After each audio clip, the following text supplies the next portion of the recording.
There is no light in the room where the story of Edward begins. Only the hush of ancient stone and the lingering chill of something unfinished. The boy who should have been England's morning became its most exquisite nightmare. The room where his story begins smells faintly of iron and wilted roses. Nothing grows here. The shadows stretch long, even at midday, because England's hope was always haunted by the memory of blood. She moved with the dignity of the condemned, never flinching, never bowing further than necessary. Eyes steady as the flame in the cathedral where she knelt alone. Edward watched her with a cold curiosity, dissecting her every word for treason, his pen ready to script her fate with the same surgical precision he brought to the bodies of heretics. In private, he rehearsed speeches of accusation and verdict, playing out her humiliation and execution in endless, feverish detail, imagining her standing silent before a crowd as flames licked her skirts or the axe flashed in the sun. He scribbled fantasies of confession, of forced renunciations, each one colder than the last, as if by perfecting the ritual in his mind he could at last cut her away from himself. Elizabeth was another matter, a mirror, a rival, yet not quite an enemy. Her loyalty to the new order was not as fervent as he desired, but she danced around doctrine with a cleverness that alternately amused and vexed him. He could not find the handle of her soul, could not twist her into a tool, but her presence was useful, a pawn in games of alliance, a vessel to pour Protestant hope into, even if the vessel sometimes leaked.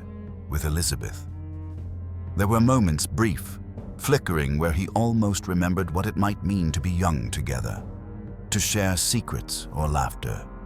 But these moments evaporated before they formed, scorched by the heat of expectation.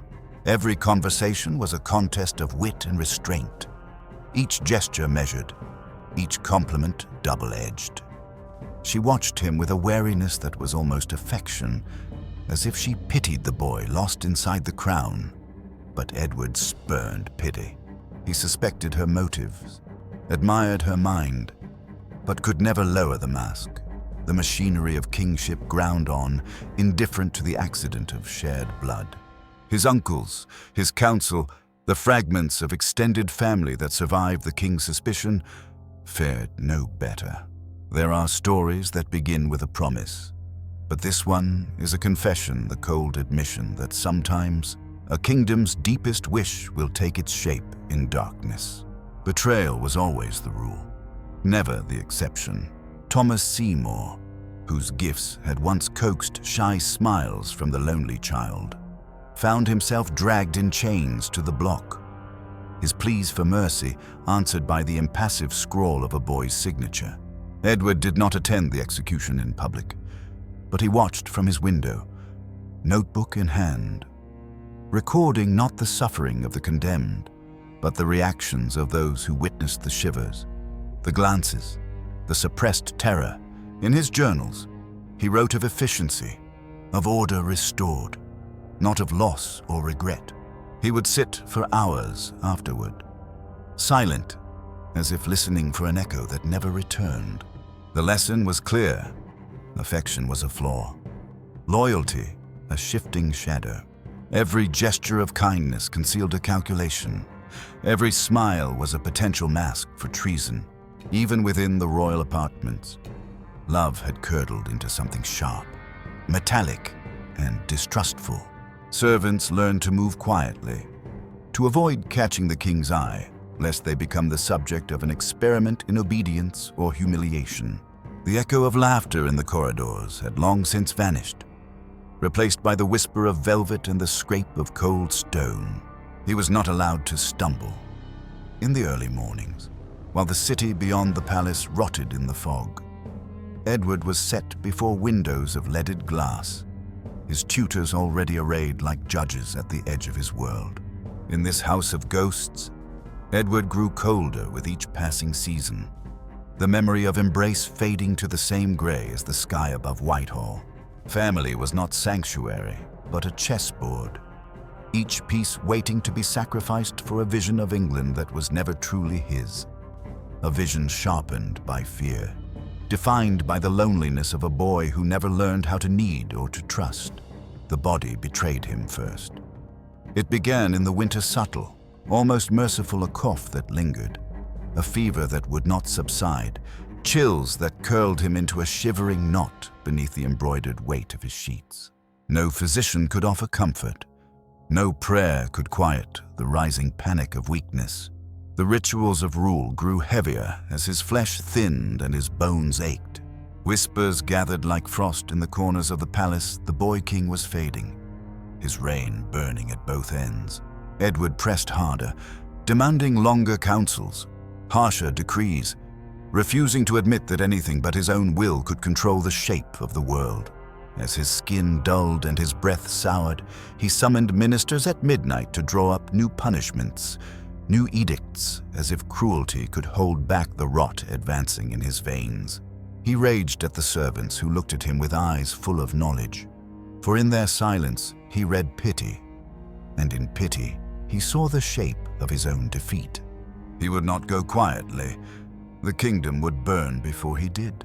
There were no lessons in laughter.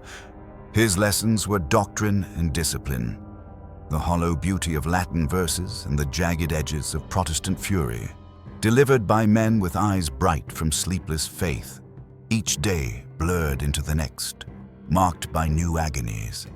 The cough became a rattle. Blood stained his handkerchiefs. The mirror, once his confidant, now recoiled from the sight of sunken cheeks and sallow skin. He covered the glass with a cloth and ordered his attendants to bring only candlelight, soft, forgiving, easily extinguished. Still, the pain pursued him, relentless and inventive. His nails blackened and fell away. His hair, so carefully combed for portraits, came out in clumps, gathering like small animals on the stone floor.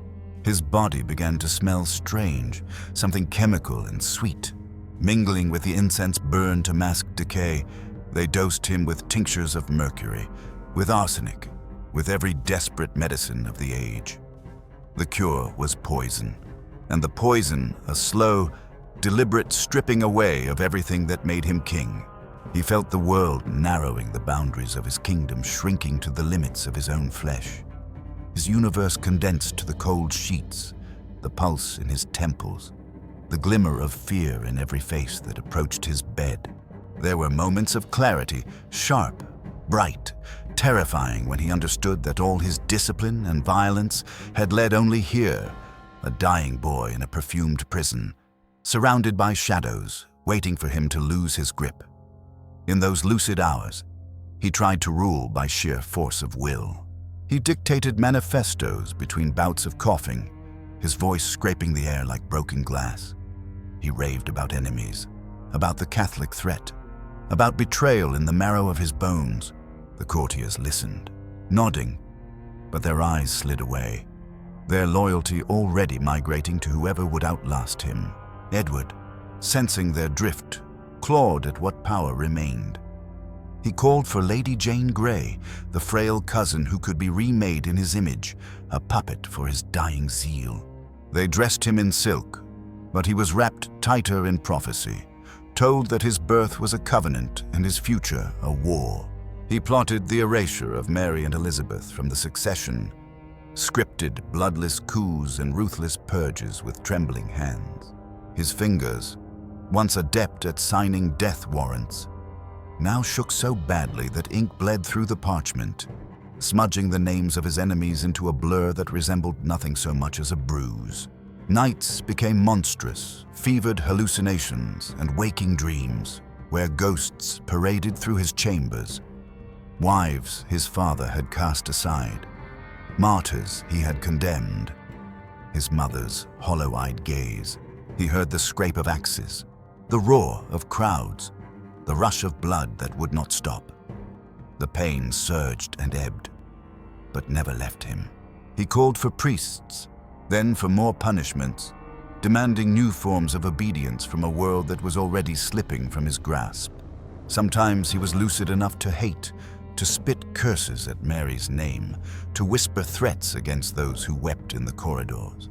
Sometimes he was simply a child again, calling for a mother he could not remember, begging the darkness to swallow him whole. The palace shrank around him, a mausoleum built of his own demands, thick with the scent of rotting flowers and fear. Ministers came and went, leaving behind the odor of ambition and the silence of verdicts already decided. The machinery of the state slowed, then staggered, as if the land itself recoiled from the spectacle of its king's unraveling. They said his mother had died so that he might live, that her blood bought the peace of a nation. But peace was a word he heard only in sermons, never in the footsteps echoing through his corridor, never in the hush that came when his name was spoken. Courtiers drifted to other loyalties. Old alliances dissolved in a hush of prayer and calculation. Edward was left with his agony, his notebook, and the certainty that his legacy was slipping from his fingers. In moments of terrible clarity, he realized that even if he survived, the world he had shaped with so much effort would not endure. The flame of his faith guttered in the poisoned air, snuffed by the weight of all that he could not control, as his organs failed, as convulsions twisted him into unfamiliar shapes, as his lips cracked and his teeth loosened. He clung to ritual. Each command grew stranger. More desperate: summon this bishop, burn this heretic, banish this name. The palace became a theater of futility. Each order a gasp for breath.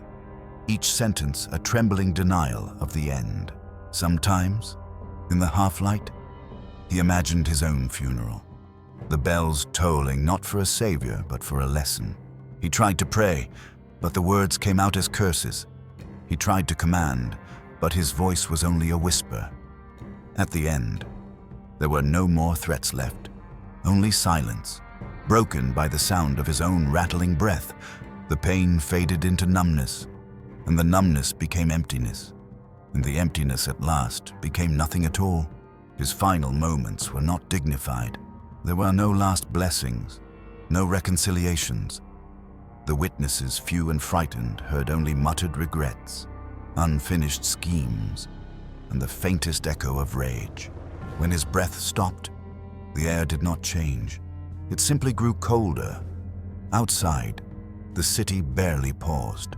Childhood, for Edward, was a candle burning from both ends, flickering shadows onto walls painted with saints and martyrs and the indistinct figures of those who had failed to produce a son. Inside, a handful of courtiers bowed their heads, uncertain whether they mourned the passing of a boy or the mercy of an ending. In death, as in life, Edward was alone, a silhouette vanishing into the mist, leaving behind a kingdom relieved to be haunted by memory rather than by the boy himself. Death did not bring deliverance. It only unspooled the knots of dread that had wound so tightly around the palace, letting the poison drift quietly into the corridors and beyond.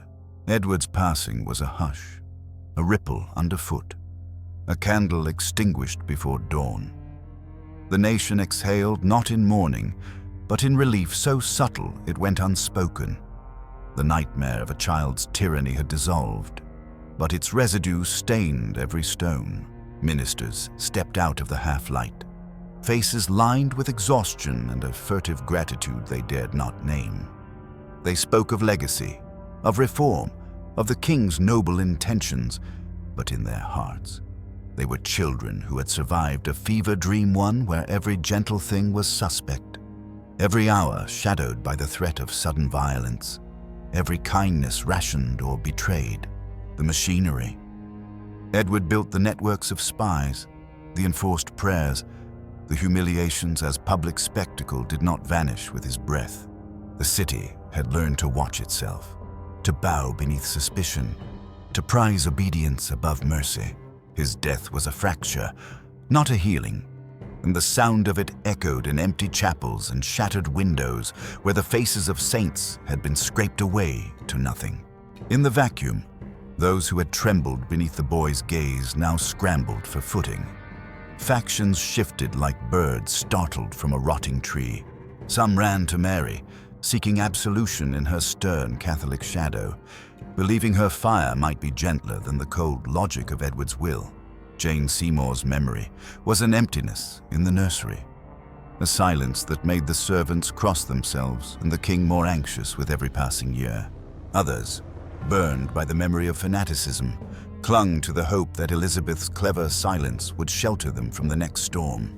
Even among the faithful, a new kind of wariness grew, an understanding that any belief, however sacred, could be twisted into the shape of a lash or a knife. In the great houses, candles burned for the dead, but the prayers that rose were laced with warnings: never again such innocence weaponized, never again such purity sharpened to a point. Servants whispered of the boy's last days, of a face grown green and distant, of orders given with a trembling hand, and a voice rasping in the dark. They remembered the small cruelties, the punishments enacted for sport, the trembling joy of survival that felt too much like guilt. No portrait could capture the truth that remained.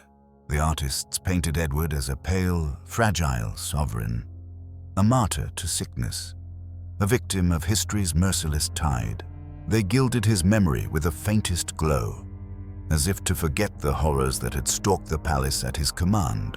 But beneath the varnish, the kingdom recoiled from its own reflection.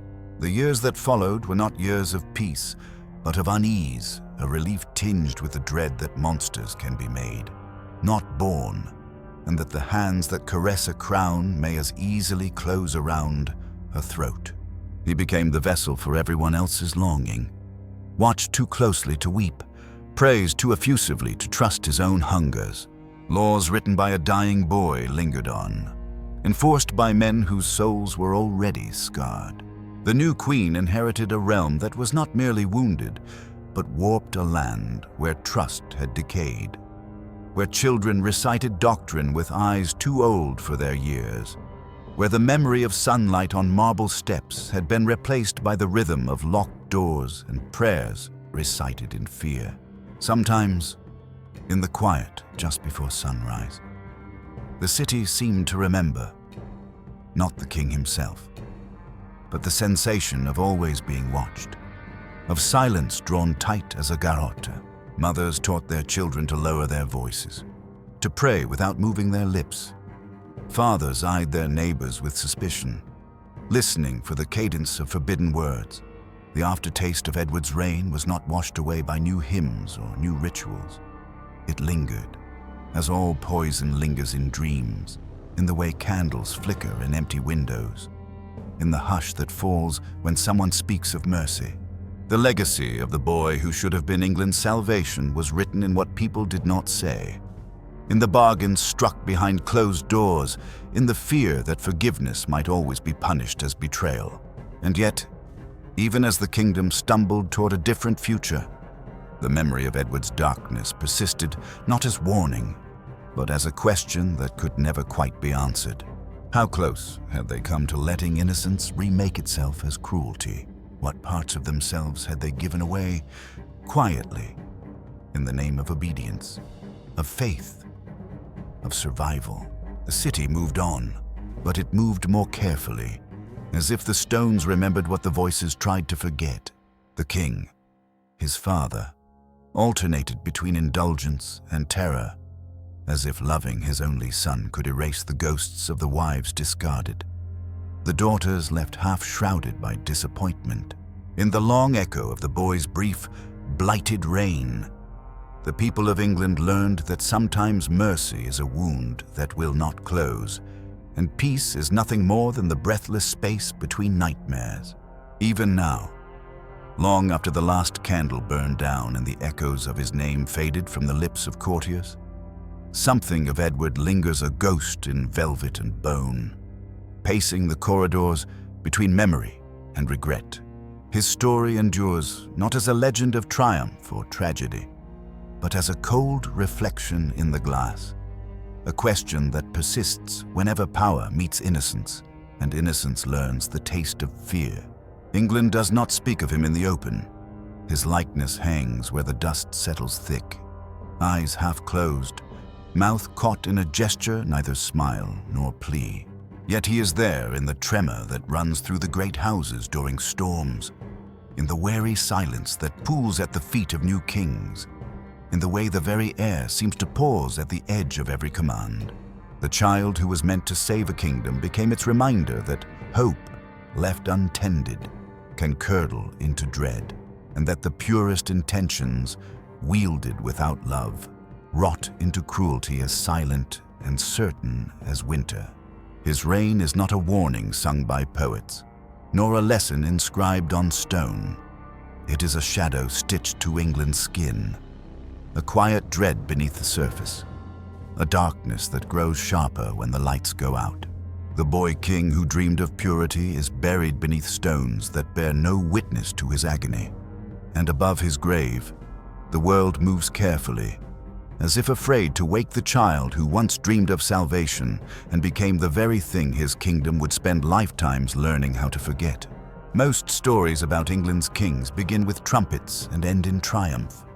But this tale is written in frost, in fever, in the breathless quiet that follows the shattering of a hope. In this gilded cage, Edward learned that to be touched was to risk breaking, that every embrace was freighted with expectation. His toys were books, his games were prayers and recitations and endless, echoing reminders that his mind must remain sharper than the sword, more holy than the altar, and his heart, if he noticed it at all, a thing best kept locked away. Each tutor was a brick in the invisible wall around him. They called themselves guides but moved as wardens, monitoring the purity of his soul. John Check, the one who spoke with the voice of the Reformation, taught Edward that mercy was weakness, that kings who forgave would be repaid with daggers. There was no play in their lessons, only the feverish mapping of the kingdom's divisions and the cataloguing of sins yet unpunished. Edward's fingers stained with ink, his mind trained to see the world not as a tapestry of colors but as a ledger of trespasses and punishments. When he recited scripture, his voice was clear, but what echoed was something unnatural, a child's clarity fused with a judge's finality. They cheered him for his brilliance, but even as the applause faded, he stood apart, more shadow than boy, never permitted to lose or to fail. He watched the guards from his window, watched them watch him, and understood that love in this place was always conditional, a rationed thing, delivered only in return for obedience or brilliance or the ability to mirror back their own hopes. Outside, the city murmured with rumors about the king's sickly air, about the price already paid and the price yet demanded. Inside, the air smelled of books and sweat and the slow decay of childhood. You think of Henry VIII and imagine thunder, his daughters, Mary with her blood-soaked hands, Elizabeth gilded by legend, but there was a son, once, the one meant to deliver salvation. The golden boy conjured from years of longing and sacrifice. His half-sisters, Mary and Elizabeth, existed in the corners of his memory, distant figures whose laughter and pain belonged to another life, one untainted by this terrible, smothering expectation. Edward was told he was not like other children, and he learned to believe it until ordinary joys tasted foreign and simple sorrows grew monstrous in the dark. They fed him stories of martyrs burned and heretics broken, convinced him that his destiny was to purify England, to rip out every root of Catholic corruption. They praised his coldness, his ability to judge, never seeing that he was not cold by nature but by necessity, a defense against the thousand eyes always searching for a flaw. A moment of doubt, a single hesitation that might unravel the prophecy. As seasons turned, the line between child and monarch began to blur. There were times he could almost remember being small, being held, but those memories became brittle, fading beneath the weight of scripture and surveillance. He grew clever at hiding discomfort, skilled in silence, mastering the performance of divinity that his teachers demanded. In the chapel, his prayers were recited perfectly, but in the spaces between, his mind wandered to darker places, the stories of betrayal, The portraits in the halls that stared back with painted disapproval. The knowledge that love, if it ever existed, was always wreathed in fear.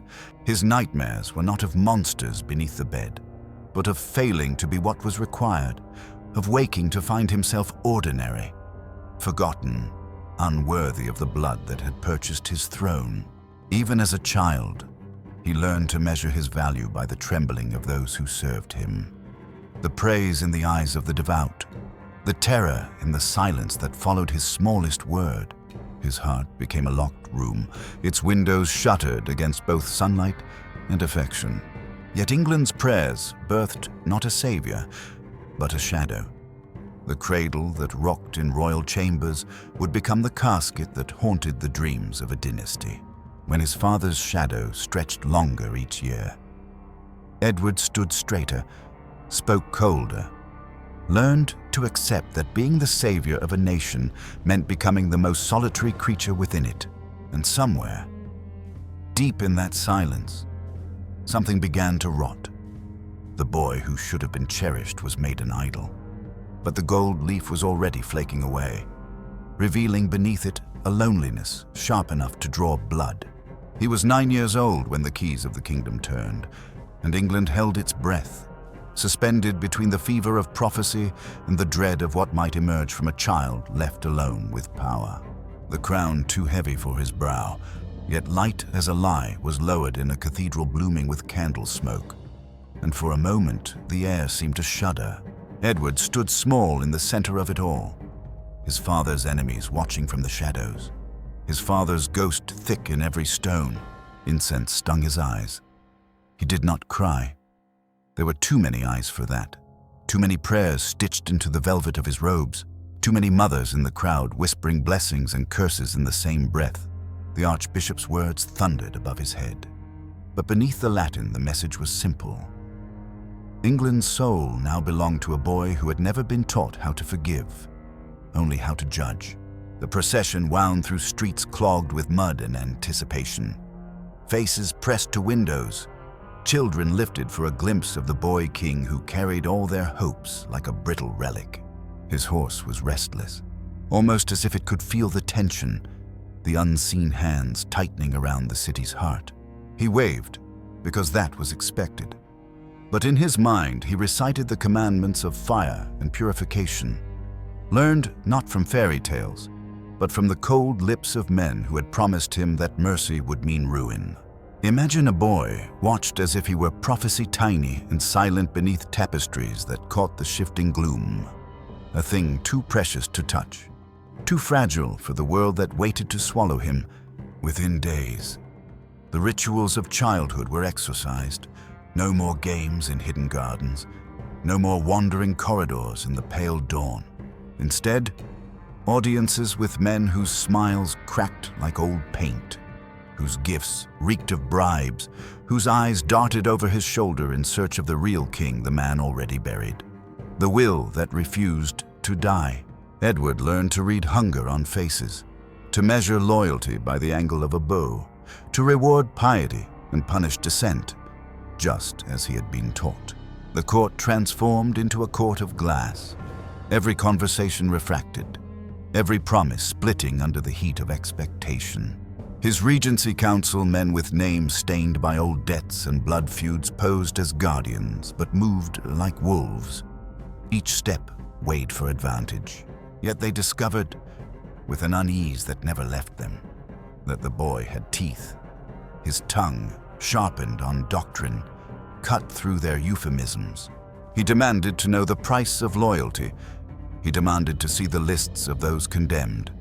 He demanded to sign, and did so, his hand steady, his eyes clear, as if each warrant was a solution to an old equation.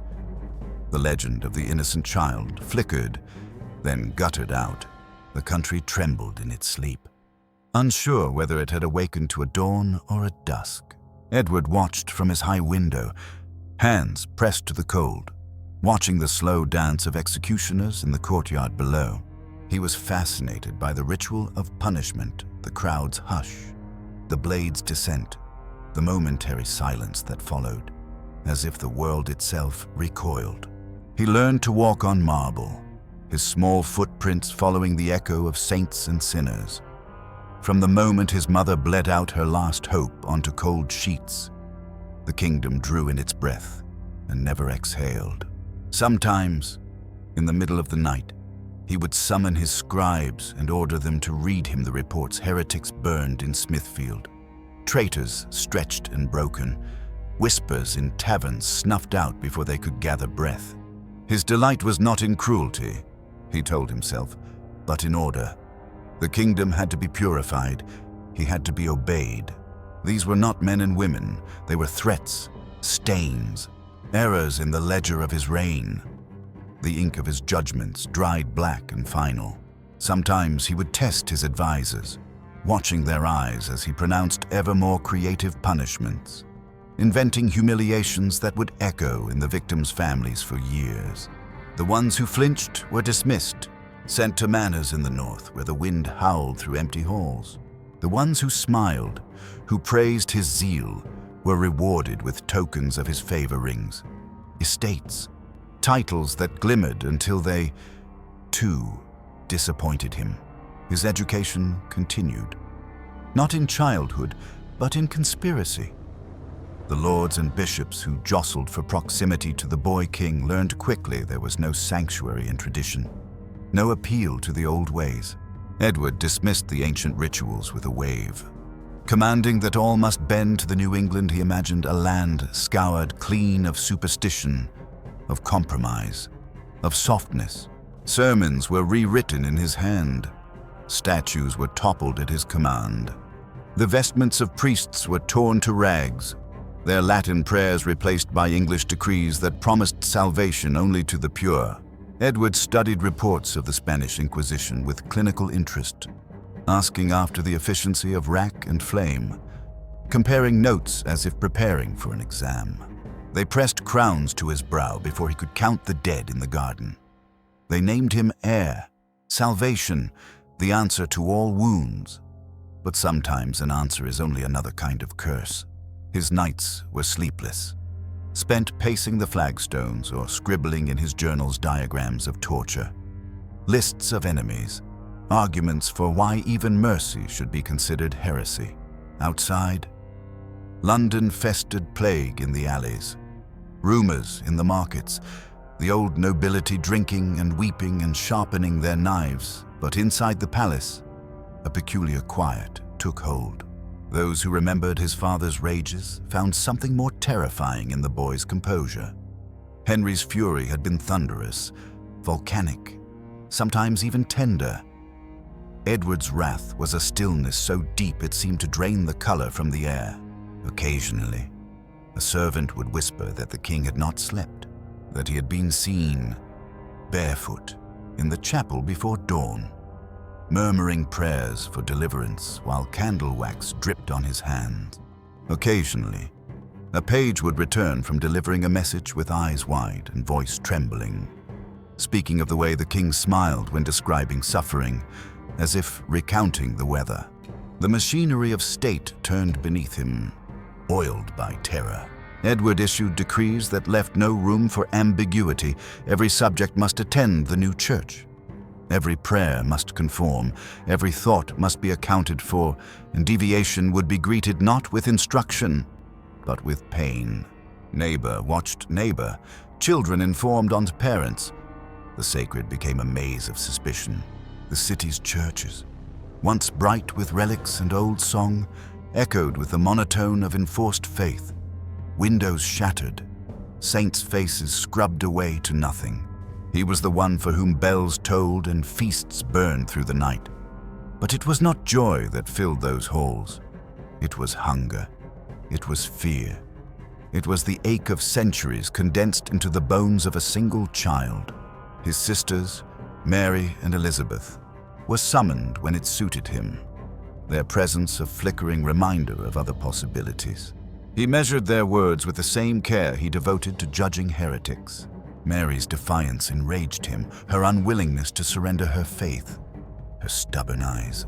Elizabeth's clever evasions irritated him, her ability to speak in riddles, to dodge allegiance without openly rebelling. Yet even they, with all their wit and lineage, could not crack the shell that had hardened around the boy king. He no longer belonged to anyone but his mission. Even his own reflection was a stranger tall for his age.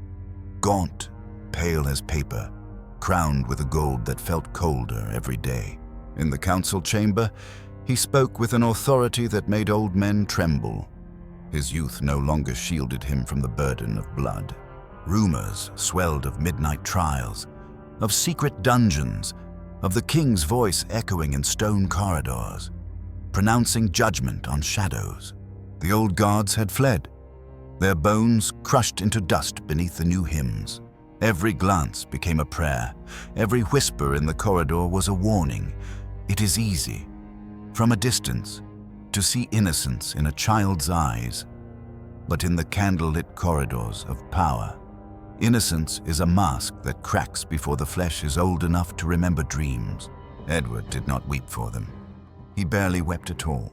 Sometimes, late at night, he would walk the palace alone, listening to the silence he had created, the hush of fear and obedience so absolute that it felt almost holy. In these moments, with only the moon to watch, he wondered if this was what being chosen felt like. Not joy, not peace, but the sense that every mercy was treason, every kindness a betrayal, every moment of doubt a mortal sin. And in the distance, beyond the river, beyond the city, beyond the edge of any map he knew, England itself seemed to shrink beneath his gaze, waiting, shivering, for a dawn that never quite arrived. Blood meant nothing but threat. The notion of family was always a matter of calculation, the sum of dangers and opportunities rather than warmth or solace. In the great echoing chambers where portraits of ancestors glowered in gilded silence, Edward regarded his sisters not as kin, but as instruments of fate, sharp-edged, unpredictable, too burdened with memories of a world he never touched. Mary, steadfast in her Catholic faith, was a flaw in his carefully arranged world, a splinter beneath the skin of Protestant purity. Her presence infuriated him, not for any personal cruelty, but for her stubborn refusal to bend, for the ghost of their mother's faith she carried in her prayers, whispered defiantly into the dark. Mary was a warning, the living relic of an England he had been taught to erase, her every breath a contradiction to the sermons and punishments he issued. When she visited court, there was no embrace, only the brittle civility of rivals who understand that one must outlive the other.